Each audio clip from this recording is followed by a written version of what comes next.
Halo teman-teman, selamat datang di channel pribadi saya, Tribo Laksono di YouTube. Akhirnya saya memberanikan diri untuk mulai bikin channel pribadi. Dan di sini ada Rian, ada Rehan. Kita barusan habis syuting buat Grid Auto Daihatsu Rocky. Jadi saya buka dulu teman-teman. Mereka pun juga udah pakai masker, jadi insya Allah aman. Ini sebenarnya lanjutan dari yang Instagram Grid Auto teman-teman, lalu berlanjut ke Instagram pribadi saya. Di SOA-nya Grid Auto itu kemarin banyak yang nanya tentang, Mas Bowo apa sih yang dipilih antara RWD dengan FWD, rear wheel drive dengan front wheel drive, apa kelebihan kekurangannya gitu. Jadi itu yang nanya nggak cuma satu orang, tapi ada beberapa termasuk dari teman-teman saya, dan itu menggelitik saya untuk mengangkat ini menjadi sebuah ulasan di channel YouTube. Kenapa? Karena memang timnya tuh fanatis gitu ya. Kalau kami lagi ngulas mobil yang terkait front wheel drive atau rear wheel drive gitu, pasti akan ada yang mengatakan di kolom komentar gitu, wah ini FWD lebih oke, wah ini rear wheel drive lebih oke gitu. Dan RWD FWD itu hampir di semua jenis mobil di Indonesia, di hatchback, di sedan, di MPV, di SUV banyak. Di sedan kebanyakan mobil-mobil premium, Mercy, BMW itu masih pakai RWD, tapi mobil-mobil menengah, Corolla, Civic itu udah FWD. Terus MPV kita tahu Expander versus Avanza, Veloz itu FWD versus RWD. Lalu SUV ini banyak juga nih, antara kayak misalnya Hyundai Santa Fe yang big SUV, lalu dengan Toyota Fortuner yang big SUV juga itu FWD versus RWD. Jadi kalau ditanya mana yang lebih baik antara front wheel drive dengan rear wheel drive, kayaknya saya nggak bisa menentukan secara absolut mana yang lebih baik, karena semua ada plus minusnya, semua ada kelebihan kekurangan tergantung konteksnya teman-teman. Dan sekarang kita mulai dari kelebihannya RWD dulu, dan terutama teman-teman kalau konteksnya adalah MPV dan SUV di Indonesia yang mungkin banget untuk dipakai di jalan jelek, ketemu di jalan tanjakan yang ekstrim, atau menanjak dengan beban penuh Indonesia gitu kan ya. Mungkin kalau pas lagi mudik padat banget gitu di dalam, itu RWD lebih enak buat start nanjak. Buat start nanjak ya, bukan buat nanjak. Kalau nanjak misalnya kita mengandalkan skill mengemudi lalu kita jago untuk memanfaatkan momentum, nggak masalah. Tapi kalau benar-benar start di tanjakan, RWD itu cenderung lebih baik teman-teman. Pertama karena ketika beban menanjak itu bobot itu cenderung ke belakang, dan roda belakang itu cenderung mendapatkan grip yang lebih baik dibanding roda depan, sehingga ketika digas gitu ya, tenaga mesin tersalur dengan lebih baik gripnya di roda belakang. Kalau di roda depan nih, kalau misalnya nggak punya kontrol traksi atau kontrol stability yang bagus, mesin tenaganya besar dia akan cenderung spin, mesin tenaganya kecil ya nggak nanjak gitu. Itu start di tanjakan. Lalu soal durabilitas komponen teman-teman, jadi RWD itu porosnya nggak capek. Kalau front wheel drive itu kan ban depan tuh capek banget gitu ya, dia buat belok, dia buat narik, buat ngegas gitu ya, lalu dia juga buat ngerem. Kita tahu bahwa di hampir semua kendaraan, motor sama mobil maksudnya, rem utama itu ada di depan teman-teman. Makanya nggak heran yang paling kelihatan itu di motor ya, bannya walaupun lebih tebal di belakang tapi cakramnya tuh lebih besar di depan. Nah, FWD itu disuruh belok, disuruh narik, disuruh nahan gitu ngeremnya. Jadi ya dia gampang capek komponennya. Sementara kalau RWD di belakang, komponen itu lebih nggak gampang fatigue, sehingga durability-nya lebih tahan lama. Gitu. Itu dari soal durability. Kemudian soal radius putar, dari banyak mobil yang saya tes gitu ya, kalau pakai FWD itu radius putarnya cenderung lebih lebar. Jadi nggak lincah ketika berhadapan dengan misalnya jalan tikus atau jalan sempit gitu ya. Kenapa dia bisa nggak sempit radius putarnya? Kenapa dia radius putarnya terpaksa lebar? Karena ketika ban belok itu dia terbatas sama shaft yang untuk muter roda. Gerakan roda itu terbatas sama si kopel kecil yang untuk muter roda itu, sehingga ya sudutnya nggak bisa sepatah itu, nggak bisa sepatah kalau nggak ada penggerak depannya. Kemudian soal kekurangan RWD di mata saya, pertama adalah power loss. Kita tahu bahwa untuk menyampaikan tenaga dari mesin ke roda di belakang itu komponennya lebih banyak teman-teman dibanding yang FWD. Dia ada kopel gede itu di bawah, kemudian kalau yang pakai gardan itu ada gardan gede gitu melintang di belakang. Jadi secara power dia loss-nya lebih besar dibanding yang FWD.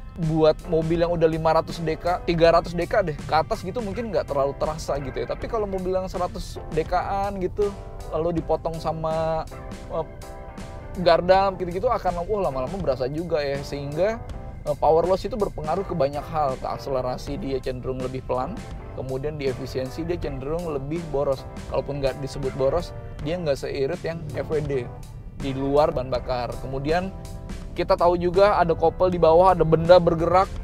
Jadi kalau misalnya sistem peredaman kabinnya nggak baik gitu ya, akan cenderung lebih berisik. Teman-teman ngerasain nggak kalau naik di Avanza gitu misalnya, itu sistem peredamannya nggak sebagus itu sehingga bunyi transmisi mendengung itu akan terdengar tuh sampai ke kabin. Di Avanza, di Terios, Rush itu kedengeran tuh pas lagi jalan gitu. Sayup-sayup sih, nggak sampai mengganggu banget gitu, tapi itu lebih terdengar dibanding misalnya mobil yang FWD kayak R3 atau Expander gitu.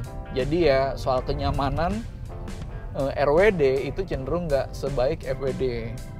Oke, kemudian FWD, front wheel drive. Jadi kita mulai dari plusnya dulu, dia adalah sistem penggerak yang ringkas karena di poros roda depan itu semuanya ngumpul di situ. Dan bagi mobil dengan komponen yang hanya terpusat di depan itu ngebuat beberapa keuntungan terasa secara signifikan.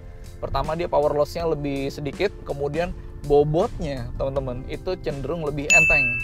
Dan yang gak kalah penting adalah dengan semua komponen teknis yang bergerak itu ada di depan, penumpang di belakang itu jadi punya banyak keuntungan. Dia lebih nggak berisik kabinnya. Tadi saya udah sampaikan itu merupakan kekurangan RWD dan itu menjadi kelebihannya si FWD. Kabinnya lebih senyap, nggak ada bunyi-bunyi, lalu getaran pun juga lebih minim karena kan ya nggak ada benda yang bergerak di bawah kabin. Dan berikutnya adalah kelebihan FWD. Teman-teman tahu kalau di kabin bahkan mobil zaman sekarang yang di RWD itu ada tonjolan di tengah untuk jalurnya si kopel. Nah, FWD nggak mengenal itu sehingga kabinnya bisa lebih tinggi. Means buat ruang itu jadi lebih lega, lebih luas. Setidaknya di headroom jadi lebih luasa buat naruh barang yang relatif tinggi. Gitu, artinya buat akomodasi, buat kenyamanan FWD itu lebih baik.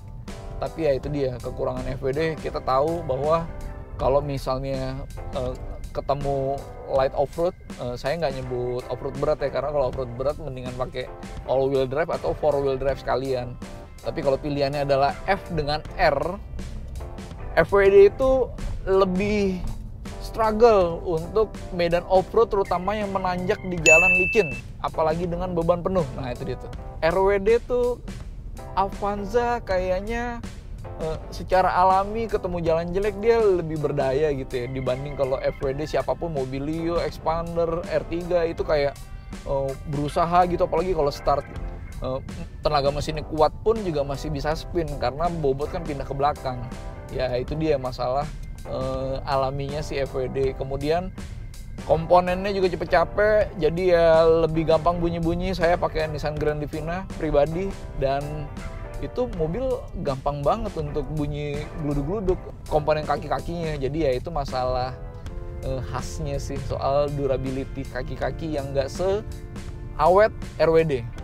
Dan di luar soal plus minusnya RWD dan FWD, saya juga perlu sampaikan soal karakter. Jadi si RWD itu cenderung lebih oversteer teman-teman dibanding si FWD.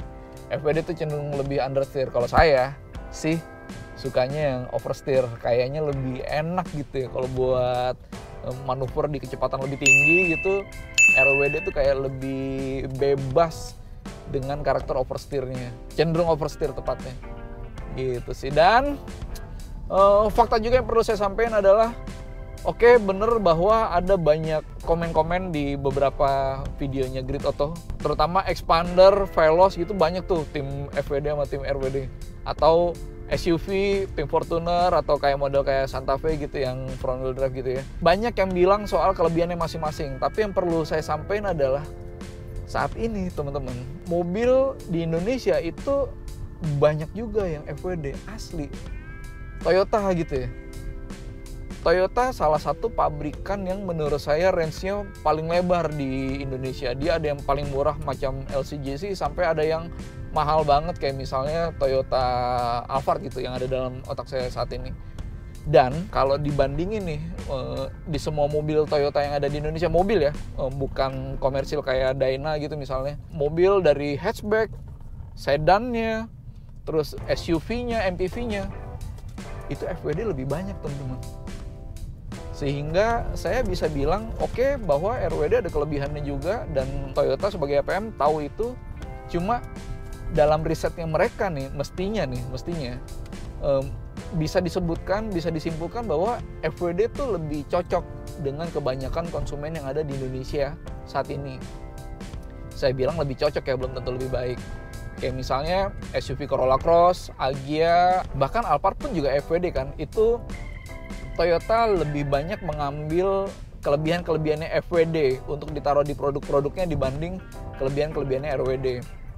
Ya, itu kenyataannya, tapi yang saya juga mesti sampein kalau terkait dengan mobil-mobil kencengnya nih, GR Supra sama 86 ya masih RWD sih gitu.